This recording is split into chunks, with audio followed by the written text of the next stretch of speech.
Hello mga kastor, pahapon na po dyan ang simulan ko ang pag-video dahil na busy nga po, hindi na isingit ang pag-video. At dahil ang oras na yan ay bilihan na, dire-diretso na po yung dalawang katuwang ko sa paghanap buhay, kaya ako na ang nagpatuloy sa pag-repack. Habang hindi pa naman kami nagsasara ng tindahan, ay kailangan diretso lang ang pag-repack dahil kailangan itong asukal para sa bilihan bukas. Isa kasi to mga kastor sa super fast moving na paninda. Halos araw-araw kami nagre-repack nito. Gumagawa po ako ng 1/4 at kalahati dahil madalas pagkaunti ang pera, syempre 1/4 lang ang binibili. Pag 1 kilo naman ang binibili nila, binibigyan na lang namin ng dalawang 1/2 kilo dahil ang asukal naman po namin ay tama sa timbang. Syempre nagbabayad naman ng tama ang mga customer, so dapat tama din ang ibinibigay namin, di ba? Karapatan nila 'yon. At syempre karapatan din natin ang delivera ng tama na mga kinukuhanan natin at thankful naman po ako na meron din talagang mga honest na ahente.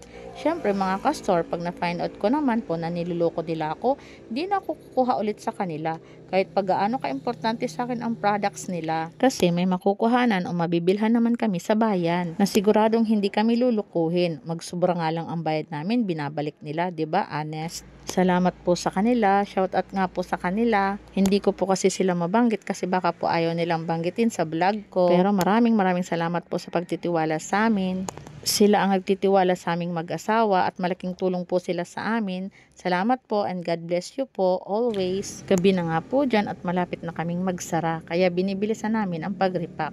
Alam nyo ba mga kastor na sa tagal ko naman na po na may tindahan, marami-rami na rin po akong na-experience na panluluko at lugi. Pero para sa akin, parte po yan siguro ng buhay may tindahan. At dyan ako natututo sa pagkakamali na yan. Dati nung bago-bago pa lang ako may tindahan, hindi ako nagko-compute ng resibo na deliver sa akin. Bayad lang ako ng bayad. Hanggang may isang araw po na naisipan kong computein ang isang resibo. At napansin ko na labis sila sa computation ng 102 pesos. Itinago ko po yung resibo na yon at i-refund ko yun pagbalik nila. At tama naman ako mga kastor, na-refund ko po yun sa kanila. Kaya simula noon, lagi na ako nagko-compute lalo na pag sulat kamay ang resibo. At ang inaakala ko po na pag printed ang resibo, hindi ko na kailangang computein. Hindi pala. Ki-printed at sulat kamay yan, basta resibo at deliver, kailangan computein not once but twice. Para sigurado. Dahil puhunan mo ang nakataya dito. Sabi nga niyan mga kastor, I learned from my mistake. Charot, simula noon, bawat resibo ay kinukompute ko na. Ay, nasobrahan ko na naman ang daldal mga kastor. Pasensya na. At dahil nga po hindi ko pa naipapakita sa inyo sa pag-vlog ang pagbebenta namin ng manok, so ngayon po ipinapakita ko na sa inyo. Nakasama po yan sa mga binebenta namin, ang dressed chicken. O siya mga kastor, hanggang dito na lang ulit. Thank you, bye!